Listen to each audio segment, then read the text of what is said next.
नमस्कार दोस्तों, exam warriors begins YouTube channel में आपका स्वागत है।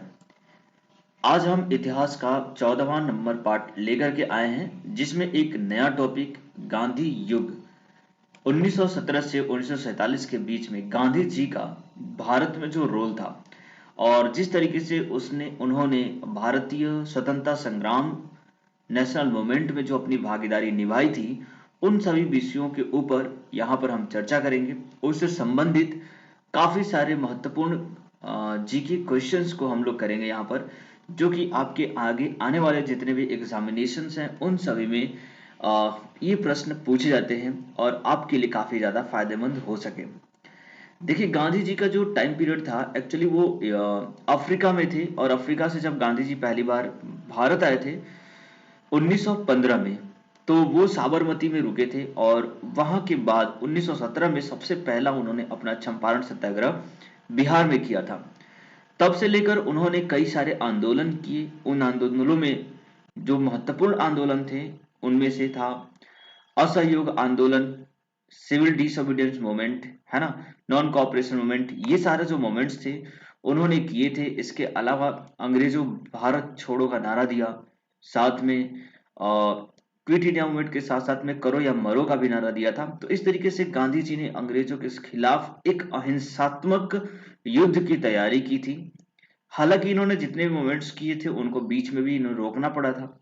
वजह थी अहिंसा और हिंसा के बीच में उनका टकराव। वो चाहते थे कि अहिंसात्मक तरीके से आंदोलन की शुरुआत की जाए, आंदोलन को कंटिन्यू रखा जाए और उसका परिणाम भी अहिंसात्मक हो जाए। लेकिन कुछ कारणों से ये चीजें नहीं हो पा रही थी, जिसकी वजह से कई बार उन्हें अपने आंदोलनों को बीच में रोकना पड़ा था।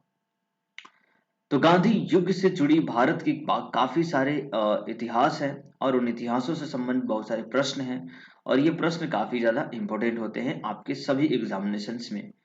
चाहे वो आप किसी भी एग्जामिनेशन की तैयारी कर रहे हो, कोई भी कॉम्पिटेटिव एग्जामिनेशन हो, चाहे वो यूपीएससी हो, RO, ARO, SSC, railway, banking, state PSC, CDS, NDA, CHSL, पटवारी, संविदा, तमाम जो एग्जाम आप यहाँ पे देख रहे हैं, उन सभी पेपर्स में स्टैटिक जीके और साथ में अगर जीएस जीके का क्वेश्चन पूछा जाता है, तो ये जो टॉपिक मैं करा रहा हूँ, यहाँ से जरूर प्रश्न, एक न दो प्रश्न आते ही आते हैं। इसलिए इन टॉपिक को आप क्लियर करें, इन्हें तैयार करें, और ये सिर्फ एक पार्ट ही नहीं बल्कि इसके आगे कई सीरीज आने वाले हैं। उन सभी सीरीज में मैं 2020 करके जीके क्विज यहाँ पर लेकर के आऊंगा, उन सभी को आप सॉल्व करिए। ये जो वीडियो है 14वां पार्ट है। इसके पहले इतिहास का 13 पार्ट में करा चुका हूँ। उन सभी पार्टों में इतिहास के दूसरे टॉपिक्स को मैं कराया हूँ। आप जाइए, जैसे कि मैंने इसके पहले वाला जो टॉपिक था उसमें मैंने 1857 का जो आंदोलन था, भारत का प्रथम स्वतंत्रता संग्राम आंदोलन, उसको मैंने कराया है। आप मेरे प्लेलिस्ट में जाकर के उसे आप देखिए और अपने जीके को बूस्टअप करिए, क्योंकि जीके का जो एक्चुअली जो परसेंटेज है एग्जाम्स में पूछे जाने का, वो काफी ज्यादा हाई होता है। इसका लेवल और इसकी जो स्ट्रेंथ होती है काफी ज्यादा ब्रॉड होती है। इसलिए सारे एस्पेक्ट को आपको तैयार करके रखना चाहिए अपने एग्जाम के प्रिपरेशन के लिए, और खासकर से अपने नॉलेज को बूस्टअप करने के लिए। आप मुझे मेरे Facebook page exam warriors begin से मुझे फॉलो कर सकते हैं, ट्विटर पे भी आप मुझे फॉलो करिए, और साथ में इंस्टाग्राम पे मेरे पीडीएफ और लिंक के लिए आप मुझे ज्वाइन कर सकते हैं। ठीक है, तो चलिए आज के पहले प्रश्न की शुरुआत करते हैं। पहला प्रश्न है, महात्मा गांधी ने सत्याग्रह क्रियाविधि का सबसे पहला कहाँ प्रयुक्त किया था, है ना। सत्याग्रह की जो क्रियाविधि थी, सत्याग्रह का जो एक्सपेरिमेंट था, उन्होंने सबसे पहली बार, अगर सबसे पहली बार बोला जाता है तो वो अफ्रीका में उन्होंने किया था। लेकिन अगर भारत की बात करें तो भारत में उन्होंने सबसे पहली बार बिहार के चंपारण में किया था। ठीक है, option number B correct answer. Second question है, अंग्रेज पुलिस अफसर कैप्टन सैंडरसन किसके द्वारा गोली से मारा गया था। तो यहाँ पर कैप्टन सैंडरसन जो था, उसको मारने वाले कोई और नहीं बल्कि भगत सिंह थे, जिन्होंने उसको गोली मारी थी। और इस तरीके से उन्होंने अपने साथी की मृत्यु का बदला लिया था एक्चुअली। ठीक है, तो भगत सिंह जी ने वहां पर जाकर के कैप्टन सैंडरसन को गोली मार दी थी। आगे प्रश्न है क्वेश्चन नंबर 3, जय हिंद का नारा किसने दिया था, है ना। तो जय हिंद का नारा सुभाष चंद्र बोस ने दिया था। इंडियन हिस्ट्री के सबसे प्रोमिनेंट लीडर, जिन्हें नेताजी के नाम से भी जाना जाता है, और इन्होंने भारत को गुलामी से आजाद कराने के लिए न सिर्फ इंडिया बल्कि बाहर की ताकतों से भी सहायता लेने की कोशिश की थी। वो इवन दैट हिटलर से भी मिलने गए थे, क्योंकि उन्हें लगता था कि एक कांटे को निकालने के लिए दूसरे कांटे का होना जरूरी होता है ना। तो इस तरीके से उन्होंने अपनी प्लानिंग की थी। साथ में वहां से हेल्प तो नहीं मिला, बट आश्वासन जरूर मिला था, और साथ में जापान का सहयोग मिला। और जापान की हेल्प से सुभाष चंद्र बोस ने भारत के जो यहाँ पर अरुणाचल प्रदेश का जो रीजन है, उस अरुणाचल प्रदेश के रीजन में, और यहाँ पर हम बात करें मणिपुर, नागालैंड, इन सभी रीजन में उन्होंने अपनी पहुंच बना ली थी। म्यांमार को जीत लिया था। साथ में अंडमान एंड निकोबार पे भी उन्होंने फतह हासिल की थी। और इस तरीके से वो अपने मूवमेंट को आगे कैरी आउट करते थे। ठीक है, तो सुभाष चंद्र बोस ने यहाँ पर जय हिंद का नारा दिया था। निम्नलिखित में से किस वर्ष में मुस्लिम लीग ने एक पृथक राष्ट्र का संकल्प यानी पाकिस्तान का प्रस्ताव स्वीकार कर लिया था, है ना।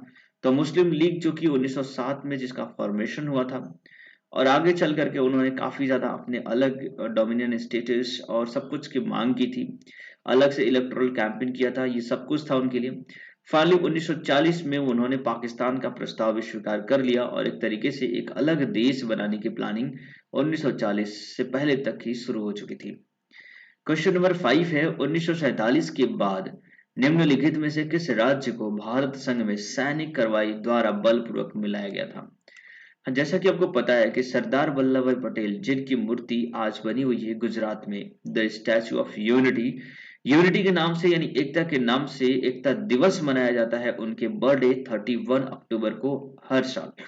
तो क्योंकि भारत के जब आजाद हुआ था तो अंग्रेजों के द्वारा यहाँ पर एक रूल दिया गया था, एक नियम दिया गया था, जिसमें ये बताया गया था कि जितने भी प्रिंसली स्टेट थे उन सबके पास ये राइट था कि या तो वो पाकिस्तान के साथ चले जाएं, या फिर वो इंडिया के साथ चले जाएं, या फिर वो अलग अपना एक कंट्री बनाना चाहे तो अलग वो कंट्री बना सकते। मतलब किसी एक पर्सन के पास 3 चॉइस थे, वो कुछ भी कर सकता था, है ना।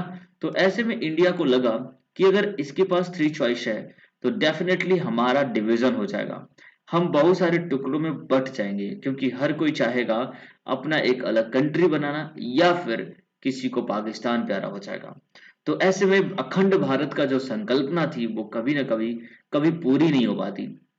तो ऐसे में अपने काफी प्रोमिनेंट लीडर्स जो कि सरदार वल्लभ भाई पटेल थे और एम एन रॉय थे, इन लोगों ने मिल करके जितने भी प्रिंसली स्टेट थे उन सबको निमंत्रण भेजा और बताया कि भारत में शामिल होना है। लेकिन कुछ ऐसे भी स्टेटस थे, कुछ ऐसे भी राज्य थे जिनको ये लेटर पसंद आया नहीं, और वो अपने प्रोस्पेरिटी को लेकर काफी ही ज्यादा एक तरीके से अभिमान था, और वो जान चाहते थे कि अपना एक अलग राज्य बनाना। ऐसे में जो था कश्मीर, हैदराबाद, इसके अलावा निजाम, है ना, साथ में जूनागढ़, इन सभी जगहों पे काफी ज्यादा यहाँ पर लोग जो थे और जो राजा था वो अलग अलग अपने डिमांड को मांग रहे थे। हालांकि सबको तो मिलाया गया, बट फाइनली हैदराबाद नहीं मान रहा था। इस हैदराबाद को मिलाने के लिए भारत संघ में सैनिक को कार्रवाई करनी पड़ी थी, और सैनिक को भेज करके यहाँ के राजा को गिरफ्तार कर लिया गया था। तो इस तरीके से हैदराबाद जो है आपका आंसर यहाँ पे करेक्ट हो जाएगा। चलिए आगे देखते हैं। आगे प्रश्न है, किसने कहा था तुम मुझे खून दो मैं तुम्हें आजादी दूंगा। देखिए काफी फेमस कोट्स है ये सुभाष चंद्र बोस का, जब ये जापान में थे और वहां पे अपने आजाद हिंद फौज का ये जब सेनापति थे और उसकी कार्रवाई कर रहे थे, तब इन्होंने अपने लोगों को अपने में शामिल करने के लिए और जो भी माताएं थी उनको मोटिवेट करने के लिए बोला था कि आप खून मुझे दो। खून दैट मीन्स कि अपने जो बेटे हैं और जो भी नौजवान हैं उनको आप मुझे दो और आपको हम आजादी देंगे। ठीक है, तो इस तरीके से ये काफी फेमस कोटेशन सुभाष चंद्र बोस के द्वारा वहां पे दिया गया था। आगे प्रश्न है, देश बंधु की उपाधि संबंधित है ना। देश बंधु किसे बोला जाता था? तो देखिए चित्रंतन दास यानी कि CR दास जो थे उन्हें देश बंधु के नाम से जाना जाता था। आगे प्रश्न है, कांग्रेस का 1929 का अधिवेशन जिसमें पूर्ण स्वराज का लक्ष्य घोषित किया गया था कहां पर हुआ था? तो देखिए 1929 का जो अधिवेशन था जहां पर पूर्ण स्वराज का लक्ष्य घोषित किया गया था, और ये बताया गया था कि हमें पूर्ण स्वराज चाहिए और भारत कंप्लीट आजाद होना चाहिए, इसके लिए वहां पे संकल्पना ली गई थी। और उस टाइम पर सबसे पहली बार स्वतंत्रता दिवस भी मनाया गया था 26 जनवरी को। आपको ये याद रखना चाहिए कि 26 जनवरी को सबसे पहली बार 1929 में ही स्वतंत्रता दिवस मनाया गया था। ठीक है, और ये जो अधिवेशन हुआ था वो लाहौर में हुआ था, जो कि पाकिस्तान में है, और उसकी अध्यक्षता किसने की थी? तो जवाहरलाल नेहरू ने की थी। ठीक है, चलिए आगे देखते हैं। अगला प्रश्न है क्वेश्चन नंबर 9, जिसमें पूछा जा रहा है कांग्रेस ने भारत छोड़ो आंदोलन का प्रस्ताव किस वर्ष पारित किया था? तो देखो, भारत छोड़ो आंदोलन का जो प्रस्ताव था वो 1942 में पारित किया गया था। ठीक है, अगला प्रश्न है सुभाष चंद्र बोस ने सिंगापुर में दिल्ली चलो का नारा दिया, कब दिया था? तो देखिए, वो सिंगापुर में 1943 में दिल्ली चलो का नारा दिया था, ताकि लोगों को दिल्ली तक लेकर के आया जा सके और यहाँ से जो अंग्रेज है उनकी राजगद्दी को छीना जा सके। क्वेश्चन नंबर 11 है, जिसमें पूछा जा रहा है कि सूची 1 को सूची 2 से सम्मिलित कीजिए। देखिए, सूची 1 में जो है लीडर्स हैं, इनके नेम दिए गए हैं अब्दुल गफ्फार खान, सुभाष चंद्र बोस, मोहनदास करमचंद गांधी, रविन्द्रनाथ टैगोर। और सूची 2 में इनसे संबंधित कुछ टैग लाइन है, जो कि इनकी डेजिग्नेशन और इनकी जो उपाधियां थी उनको बताया गया है। महात्मा गांधी, सीमांत गांधी, नेताजी और गुरुदेव। तो देखिए, सिंपल सी बात है, नेताजी तो अपने सुभाष चंद्र बोस जी थे, यानी कि बी का दूसरा है, और महात्मा गांधी तो करमचंद गांधी जी को ही बोला जाता था, तो सी का पहला ऑप्शन हो जाएगा। सी का पहला यहाँ पर है और बी का तीसरा यहाँ पर है। साथ में अगर हम देखें अब्दुल गफ्फार खान, जिनको हम सीमांत गांधी के नाम से जानते हैं, तो ए का ऑप्शन नंबर दूसरा हो जाएगा। तो ये भी सही है, ये भी सही है, ये भी सही है। साथ में रविन्द्रनाथ टैगोर जी को, जिसे हम गुरुदेव के नाम से जानते थे, डी का ऑप्शन नंबर 4, यानी कि कुल ऑप्शन बी करेक्ट हो जाएगा। ठीक है, आगे क्वेश्चन है असहयोग आंदोलन 1920-22 को क्यों निलंबित कर दिया गया था? देखिए, नॉन कोऑपरेशन मूवमेंट यानी कि असहयोग आंदोलन को गांधी जी ने 1920 में शुरुआत की गई थी, जिसका उद्देश्य था अंग्रेजों का सहयोग नहीं करना। और इस तरीके से जितने भी भारतीय थे, अंग्रेजी दफ्तर में काम करने वाले, स्कूलों में स्टूडेंट पढ़ने वाले, सभी ने अपने अपने कामों को छोड़ दिया और बोला कि अब हम सरकारी कार्यों को नहीं करेंगे, अपने कार्य खुद करेंगे, अपने कपड़े खुद से लेंगे, खुद पहनेंगे, अपनी दुकानें खुद चलाएंगे। हम भारत के जो भी ब्रिटिश गवर्नमेंट है उसकी सरकारी कार्यों को नहीं करेंगे। इस तरीके से हम कोई भी अहिंसा नहीं करेंगे, बल्कि हम चाहते हैं कि हम कार्य नहीं करेंगे। ठीक है, तो असहयोग आंदोलन का उद्देश्य ये था, ताकि अंग्रेजों को पता चले कि भारतीयों के पास पावर कितनी है, और इस तरीके से उनके ऊपर एक इम्पैक्ट डालने की कोशिश की थी महात्मा गांधी जी ने। लेकिन इसी समय चौरी चौरा में एक घटना घट गई, जिसकी वजह से महात्मा गांधी को ये आंदोलन वापस लेना पड़ा था, इसे स्थगित करना पड़ा था। एक्चुअली चौरी चौरा में जो घटना घटी थी 1922 में, वो ये थी कि वहां के पुलिस स्टेशन में आग लगा दी गई थी। आग लगाने का उद्देश्य ये था कि कुछ पुलिस वालों ने वहां के कुछ लोगों पे फायरिंग कर दी थी, जिसकी वजह से जान चली गई थी। इस तरीके से वहां पे बहुत सारी भीड़ इकट्ठा हुई और उस भीड़ ने सभी पुलिस वाले को थाने में बंद कर उसमें आग लगा दी थी, जिसकी वजह से पुलिस वालों की जान भी चली गई थी। तो इस तरीके से ये जो असहयोग आंदोलन, जो कि अहिंसात्मक तरीके से चल रहा था, अब एक हिंसक रूप ये धारण कर रखा था, और इस वजह से गांधी जी ने इस आंदोलन को वापस कर लिया था। क्वेश्चन नंबर 13 है, वर्ष 1919 में जलियांवाला बाग हत्याकांड कहां पर हुआ था?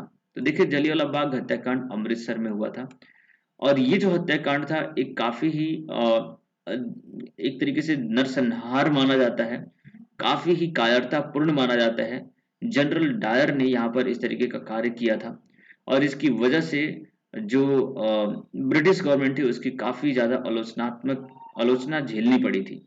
एक्चुअली 1919 में रॉलेट एक्ट के आने की वजह से यहाँ पर जालियांवाला बाग अमृतसर में लोग इकट्ठा हुए थे, जिसके ऊपर शायद उस टाइम पे मेला का आयोजन भी था, और इस वजह से लोग इकट्ठा हुए थे और एक तरीके से शांतिपूर्ण कैंपेनिंग कर रहे थे। लोगों के पास हाथ में डंडे भी नहीं थे, लेकिन तभी जनरल डायर वहां गेट पे एंट्री करता है और पुलिस वाले को लगातार गोलियां फायर करने का ऑर्डर देता है, और इस तरीके से वहां पर निहत्थे लोगों की जान चली जाती है, जो कि भारतीय इतिहास में इस तरह का काफी कायरतापूर्ण घटना मानी जाती है।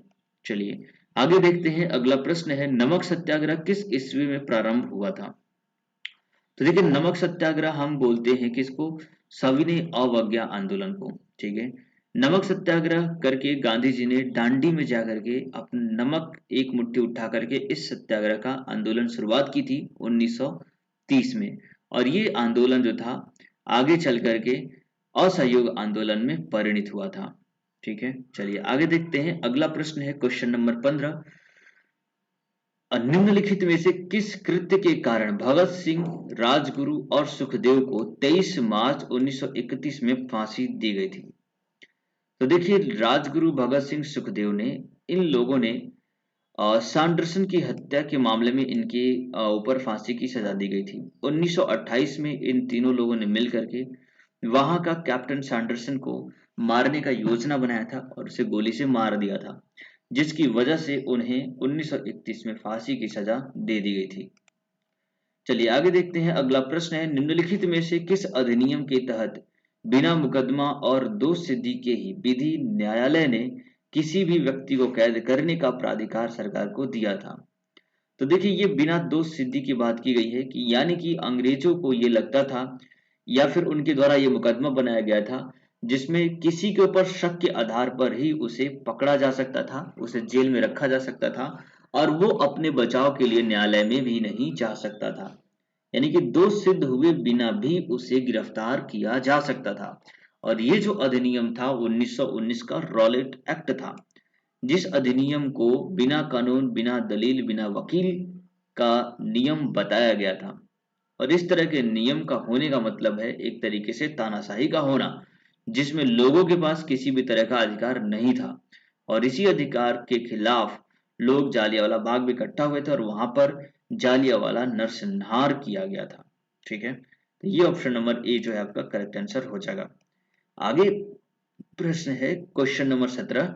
गांधी इरविन समझौता 5 मार्च 1931 को किससे संबंधित है?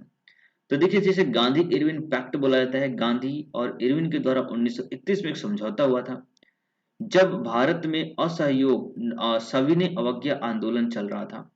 ठीक है, सिविल डिसोबीडियंस मूवमेंट चल रहा था, जो नमक सत्याग्रह के बाद 1930 में शुरुआत किया था और इसका उद्देश्य था अंग्रेजों के द्वारा काफी ज्यादा कर लगाए जाने की वजह से भारतीयों को अपना खुद का प्रोडक्शन फैक्ट्री न बनाने की परमिशन देने की वजह से इस आंदोलन को शुरुआत की थी महात्मा गांधी जी ने और बोला था कि भारतीय अपना खुद से बिजनेस कर सकते हैं और उसके ऊपर किसी भी तरह का टैक्स नहीं लगना चाहिए, है ना। तो नमक को उन्होंने एक तरीके से सिंबल लिया था, क्योंकि नमक जो ऐसा होता है जो सबके लिए जरूरी होता है, गरीब के लिए और अमीर के लिए इक्वल अमाउंट में जरूरी होता है।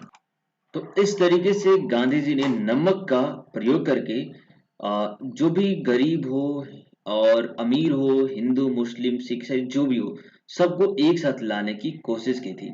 और इस आंदोलन इतना बड़ा हुआ था कि एरविन को गांधी जी के साथ समझौता करना पड़ा था और उसने गांधी जी को बुलाया था कि आप इस आंदोलन को खत्म करो। और उसके लिए कुछ शर्तें भी थी, जिसमें गांधी जी ने बोला था कि जितने भी जो हमारे नेता हैं जिनको कैद कर लिया गया है, जेलों में बंद कर लिया गया है, उन्हें दोबारा छोड़ा जाए। और इरविन ने उन्हें गांधी जी को एक तरीके से बुलाया था, कहां पर, गोलमेज सम्मेलन इंग्लैंड में शामिल होने का न्योता दिया था और गांधी जी वहां पे गए भी थे, लेकिन वहां से उन्हें कुछ हासिल नहीं हुआ था, वो निराश होकर के वहां से वापस आ गए थे। चलिए देखते हैं अपने अगले प्रश्न को, क्वेश्चन नंबर 18।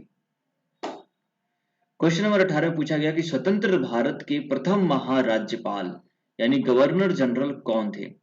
तो देखिए, स्वतंत्र भारत के महाराज्यपाल यानी गवर्नर जनरल जो था वो लॉर्ड माउंटबेटन था, है ना। स्टार्टिंग में आखिरी जो गवर्नर जनरल था वो भी यही था और भारत जब स्वतंत्र हो गया तो यही था। उसके बाद सी राजगोपालाचारी स्वतंत्र भारत के प्रथम भारतीय गवर्नर जनरल बने थे। क्वेश्चन नंबर 19 से किस अधिनियम में पहली बार भारत के लिए संघीय संरचना प्रस्तुत की गई थी? संघीय संरचना प्रस्तुत की गई थी तो वो था 1935 का अधिनियम। 1935 का अधिनियम भारतीय संविधान में एक बहुत ही महत्वपूर्ण रोल प्ले करता है और यहाँ से बहुत सारे नियम को डायरेक्टली हमारे संविधान में आज भी शामिल कर लिया गया है और उसे आज भी फॉलो किया जाता है। आज का आखिरी प्रश्न है, काकोरी ट्रेन डकैती कांड के नायक कौन थे, है ना। तो देखिए, जो काकोरी ट्रेन डकैती कांड हुआ था उसके जो प्रमुख जो लीडर्स थे वो कौन थे? तो वो थे भगत सिंह जी, जिन्होंने यहाँ पर उस ट्रेन की रॉबरी के लिए, सॉरी भगत सिंह जी नहीं थे, एक मिनट, तो वो थे यहाँ पर कौन, राम प्रसाद बिस्मिल जी। ठीक है, तो राम प्रसाद बिस्मिल ने ही यहाँ पर काकोरी ट्रेन डकैती कांड को अंजाम दिया था और इस तरीके से वहां पर ट्रेन की रॉबरी की गई थी। तो कुल मिलाकर के मैंने यहाँ पे 20 प्रश्न आपको करा दिए हैं। उम्मीद करता हूँ कि आपको ये वीडियो काफी अच्छा लगा होगा एंड अभी तक आपने देखा है तो thanks for watching till the end of this video. और आप इस वीडियो को जरूर लाइक करें ताकि हम इस तरीके के क्वेश्चन सीरीज जो है आगे कंटिन्यू कर सकें, अपने आप को मोटिवेट कर सकें, साथ में अपने फ्रेंड के साथ शेयर करिए ताकि नॉलेज और ज्ञान जन जन तक पहुंचे। आखिरी जो भी वीडियोस मेरी अपलोड हो चुकी हैं और साथ में जो पहले की वीडियोस हैं उन सभी वीडियोस को देखने के लिए आप चैनल को सब्सक्राइब करिए ताकि जब भी मैं कोई वीडियोस अपलोड करूं उनका नोटिफिकेशन आपको मिलता रहे। तो इस तरीके से ये वीडियो कंप्लीट होती है। Thanks for watching till the end of this video. आपका दिन शुभ रहे। जय हिंद, जय भारत।